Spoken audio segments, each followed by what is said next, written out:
Next on Newsmax Prime, more on the Republican rift between Paul Ryan and Donald Trump. Can the GOP mend fences in time for November? And on the other side, will Hillary even make it to November? Judicial Watch wins another court case, and the FBI investigation continues. Plus, a closer look at our small r Republican Constitution, and we get a good look at you as you send us videos to sound off. Newsmax Prime is on right now.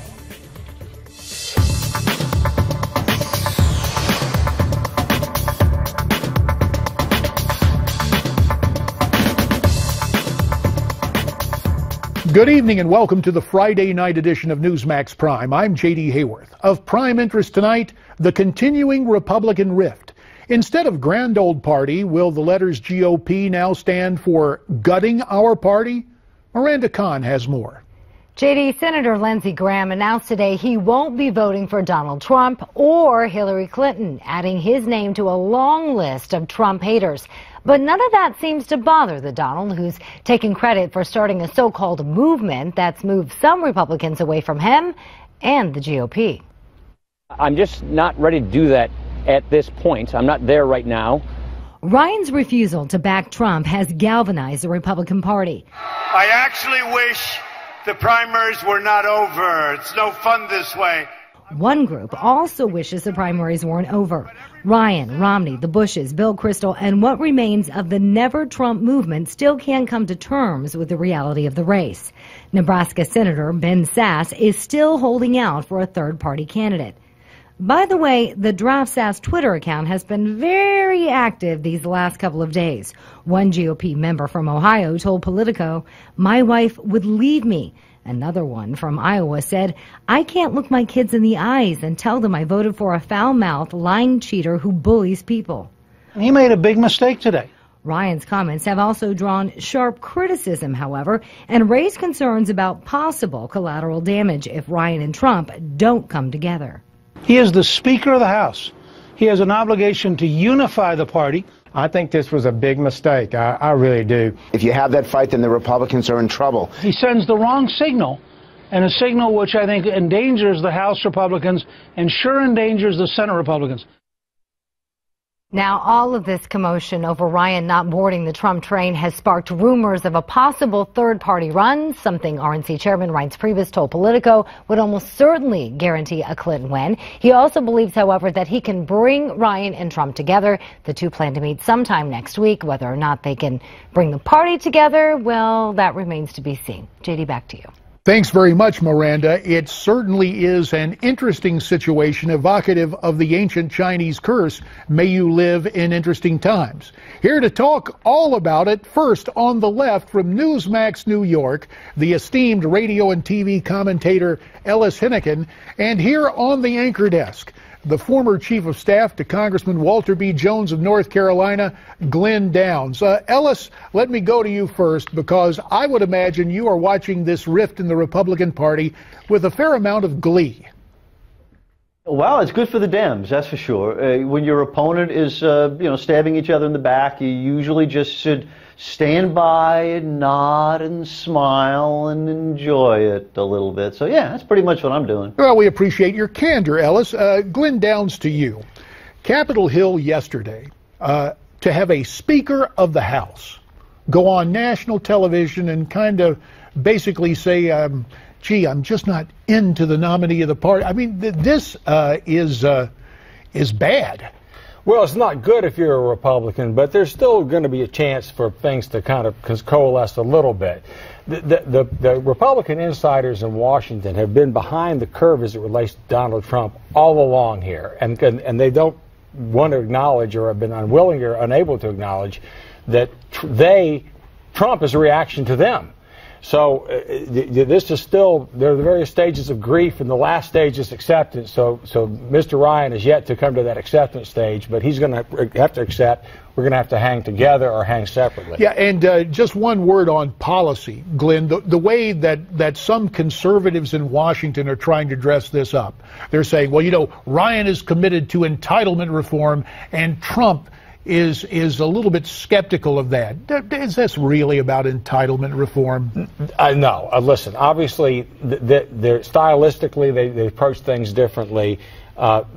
Trade agreements, globalism, overseas commitments, those sorts of things. The so-called rigged system that Trump has talked about is really what it's more about. Ellis Henican, there at Newsmax New York. Let me turn to you for your left-of-center opinion. Miranda Khan referenced it in her report. The notion that there might be some third-party effort, some independent effort. Could you just guarantee a Democrat victory if the Republican Party is torn asunder?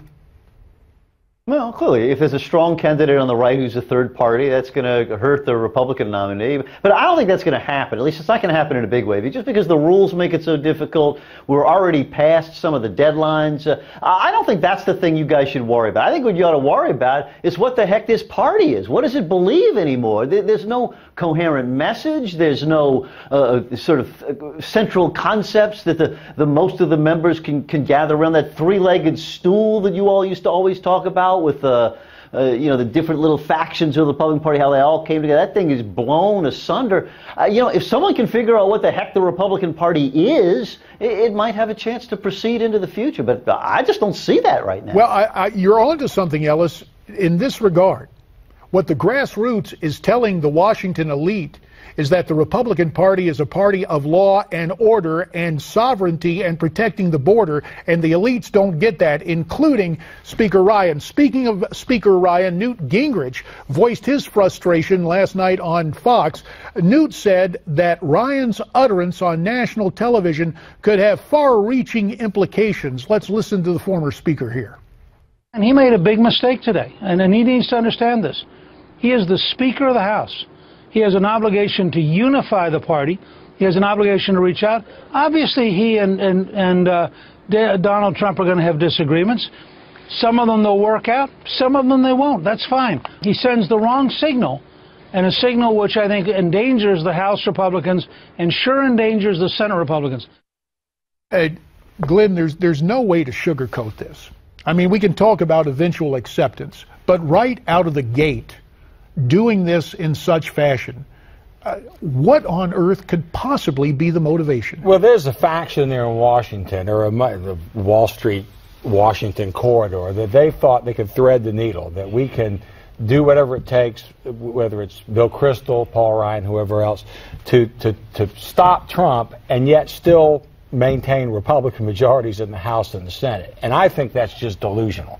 And I think they're going to find out pretty quickly any effort to undermine Trump will also undermine the precious House and Senate majorities that they've been labored so hard to keep by not doing anything. And of course, it's the not doing anything that spurned the whole Trump movement. Well, something that went on today, new economic numbers were released. President Obama shows up in the press briefing room ostensibly to talk about the economy, but he just can't resist taking a few pokes at Donald Trump politically. Watch this. There is no doubt that there is a debate that's taken place inside the Republican Party about who they are and what they represent. Not just Republican officials, but more importantly, Republican voters are going to have to make a decision as to whether this is the guy who speaks for them and represents their values. Yeah, somehow President Obama advising Republicans on what is in their best interest. Ellis, you just have to love this because it gets Obama off the hook for this dreary economy when he just turns around and heckles the GOP.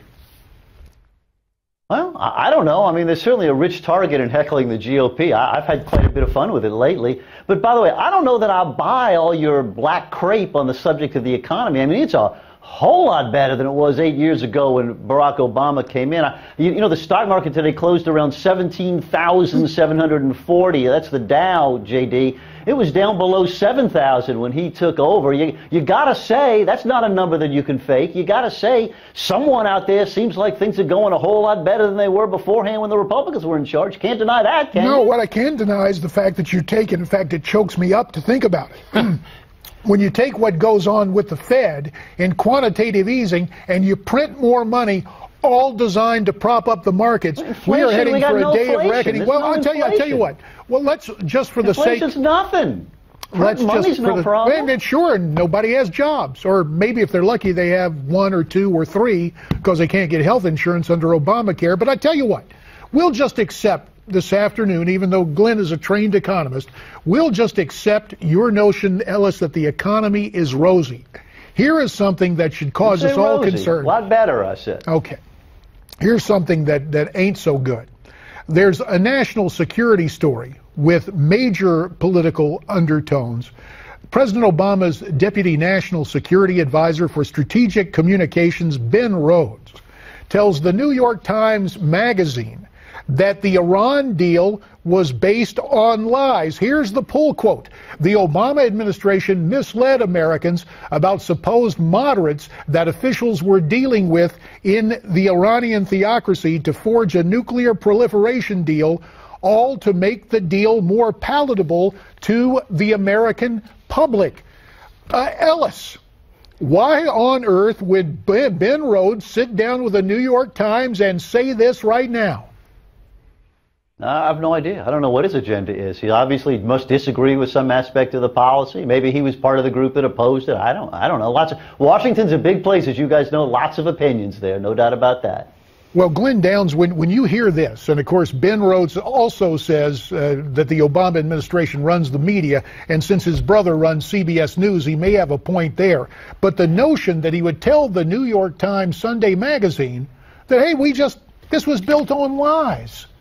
Well, who knows, as Ellis just indicated, you can't get inside someone's head. On the other hand, we're at the tail end of the Obama administration, and Mr. Rhodes and others are probably thinking about what comes next for them personally.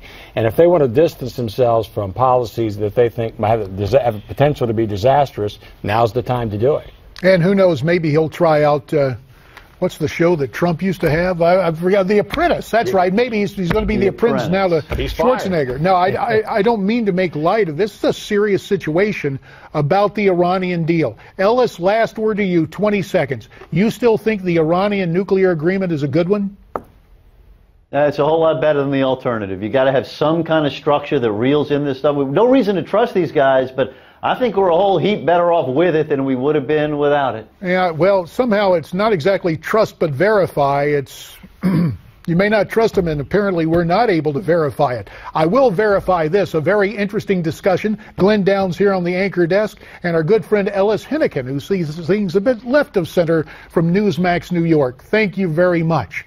So in this wide-ranging conversation with all that's going on, what do you think about this? Why don't you send your comments to me, newsmaxtv.com/comments, or via Twitter at Newsmax Prime. When we come back, Chris Farrell of Judicial Watch.